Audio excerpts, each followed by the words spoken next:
All right, welcome on into the Wolverine.com podcast. Clayton Sayfie here with a couple of special guests. Mick Assaf is the founder of YOKE Gaming and subsequently the Ann Arbor NIL Club. And Mike Morris, as everybody knows, senior edge rusher on the Michigan football team, standout defender, leader of this team. We'll talk to him a little bit about some football stuff, what they're doing NIL wise, and also Mick as well. And Mick, I guess we'll start with you. Yoke Gaming. Then you guys have these clubs all around the country, kind of digital communities where you're connecting the fans with the players. Obviously, a cool thing with NIL going on. Ann Arbor NIL Club. People can check that out. But I guess just tell us a little bit about what you're doing, how this came about, and how you're working with guys like Mike now. Yeah, for sure. So, we're really excited to be able to work with Mike and his teammates. I think they're probably up there with the best group of guys in terms of just executing and working together as a team to, rely on the same stuff you rely on Saturday, work together, everyone executes, everyone on the same page, and a lot of good things happen. But yeah, we build fan engagement technology for student athletes, and our software is all about enabling teams to grow their own business through building community. And I think that's what you're seeing with the Ann Arbor NIL Club. They're off to a really awesome start. There's more than 1,000 fans that have already joined their community. They have an app coming later this year, and I think they're making a lot of awesome progress. And hopefully, we'll get other sports involved here pretty soon. But I think Mike and those guys are off to a really great start building their community.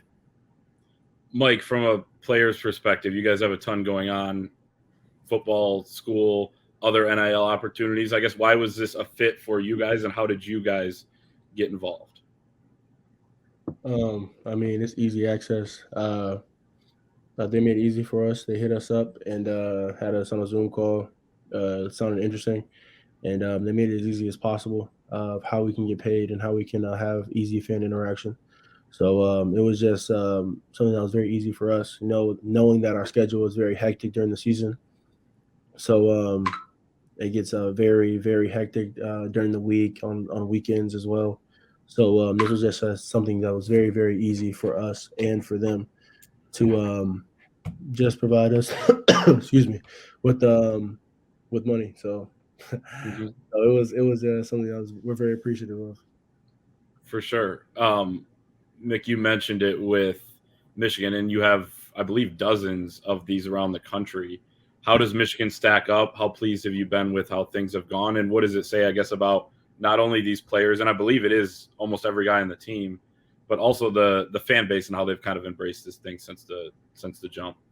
Yeah, they're definitely on a pace. They're already, I think, the biggest right now. I think Oklahoma's team has a pretty strong start, but more than 110 guys on their team, which I don't know the exact roster number, but it's a really, it's really close to the whole team. And then the fans embraced it from the very beginning. I think even before it got announced publicly, they had already, picked up a ton of traction, which just shows, I think tells the world, tells the players on this team, and Mike could probably attest to it. But if you go to Michigan, you have one of the biggest alumni networks in the world, one of the most powerful that's going to have your back. And I think that's something you can point to the Ann Arbor NIL Club and see they weren't the first NIL club to launch. There's actually almost 40 of them live now, but they are the biggest. And, they haven't showed many signs of slowing down. So I think that's testament to the players who are able to spread that message and get the messaging out to the fans, but also the fans can tell not only the current players, but anyone who's looking at Michigan that this is a place where, the fans have your back and the fans want to interact with the players and players are able to monetize through that. Mike Cade talked about it at Big Ten Media Days, how he likes how Michigan seems to be doing more NIL stuff with the whole team, not just you guys that are starters and things like that. What do you like about that? Seeing everybody get involved. I know you guys did the signing event as well before the season where everyone can get a piece of the pie. Is that cool for you to kind of see everybody get theirs, I guess? You're muted. Yep. I'm sorry. You're good. Yeah, it's definitely good to see because you have a lot of walk-ons who get overlooked just because they don't have a large following or just because they don't get playing time at all. So it's definitely something that I'd like to see that everybody, even the people who don't get spotlight, get either some piece of the pie. So I'm just glad everybody's able to eat with everything that we're doing as a group. For sure. I know you've done some of the, I believe, Q&A with the fans on there in Zoom, and going on the Arbor NIL Club podcast, which I think has 3 episodes at this point. Have you enjoyed those interactions, Mike, that you've had? Yeah, I think they're cool. It's always I'm always open to just the fans hearing my voice or just the fans just seeing me. So I just want to show my appreciation any way I can. Mm-hmm. Mick, something that we kind of get as in the media, people asking about the Ann Arbor NIL Club, like the difference between you guys and a collective. Can you go into that maybe a little bit, because that's something that seems to come up quite a bit, and I know you guys are different and what you're doing is more community based. Yeah, I think that's definitely a point that we get a lot, because the word collective is used so loosely now, Right. as any organization that's helping college athletes get paid. But I think if you look at the structure of how ours is set up, it's much more similar to a traditional creator platform. So if you look at the different creator platforms or monetization tools that are available to creators, that's where we, think of ourselves as we want to build world-class technology that allows teams to leverage the power of the team, to monetize more. We think NIL is, there are a ton of things where you can do individually and you can do a great job at that. But when it comes down to it, if you can work with your teammates, you can go a lot further than you can alone. And to Mike's point, he can do a podcast, his teammate can do a podcast. They can each do one podcast every 8 weeks, and they're still putting out enough content that people will be willing to pay for that. And so this is really about building a community based on content and interaction. And so I think from that sense, this is not a charity. It's not a nonprofit. And people aren't really donating. People are subscribing in order to get access to the team. And obviously one thing that's important to us is that the players see those dollars from those subscriptions. Mm-hmm. Let's talk a little bit of football with you, Mike, before we wrap up. Your sister, being on the staff as the first female graduate assistant in a Big Ten program, first in the Power 5 since the 80s. Groundbreaking stuff. Everybody in the program has talked glowingly about the job she's doing, how much she's giving input, but also learning, doing the GA work. How cool is it for you to kind of have those interactions, be around her more, and just see her thrive in this role? You're muted again. I'm sorry, No, but it's definitely a blessing just to see my sister excel in the way that she's doing it.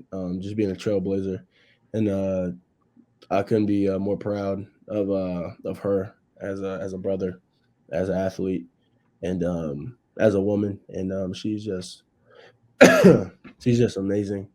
And it's definitely a pleasure to have her on staff, someone I can talk to, someone I can just chat with. So I'm excited for her future, and I'm also just glad I have someone I can just talk to in the building. When you do talk to her, do you call her coach? Absolutely not. That's fair. Absolutely. And speaking of that, I guess your dad, I believe, coached. I mean, she's in the coaching, field now. Was out at the Tough event, the youth thing back in the summer, the camp, and you were out there, visor and all, looking like a coach. Is that something that you'd be interested in down the road when your playing days are over at some point? No, absolutely not, man. Just seeing what these coaches go through on a daily basis, seeing what it takes to become a coach by just being a GA is it's a lot of gritty work. And coaches, they miss birthdays, miss kids growing up sometimes. So that's definitely not something I'm interested in. Would I come back and help occasionally? Absolutely. I'll come back and speak, come back and talk. They want me to help with a camp. I'm all for it. Come speak with the team. Absolutely. But in terms of just being solidified as a coaching status, no. There's after I'm done with football, I want to experience a new chapter in my life and just explore other things in life that that I want to explore. And I'll just close that chapter of football and probably revisit it every once in a while through camps or helping communities. But in terms of coaching and being solidified as like having a job. Yeah. What's up doing that? I got you. Heading into Iowa, I mean, this team last season, was able to kind of embrace some of those tough environments. Nebraska, Penn State, gutting out wins. Wisconsin was kind of the coming out party. Do you feel like with all the guys that you guys have returning, the mentality is kind of similar, where you're able to, maybe carry that over to a tough environment that's going to be Iowa? Oh, absolutely. A lot of guys that are starting on our defense now have played in those environments, have been in those environments. So I don't see why people are questioning us and are questioning how we're going to play in those environments. So I would just want to tell everybody that we're still the same. We're trying to exceed last year. We're not trying to replicate. We're trying to exceed, because at the end of the day, we didn't accomplish our goal, which was to win a national championship. So we're trying to do bigger and better things. And yeah, I think we're on the road to doing something great. Mm-hmm. You gained some weight in the offseason, in an attempt to kind of move around the defensive line, be able to be versatile. We're seeing that already through 4 games. You're still making plays. You still look fast out there. You get the shoestring tackle on, Talia the other day. You had the big hit on him. Now that you've been through 4 games, I guess, how do you feel in this role and, with the type of changes that you've, made to your body?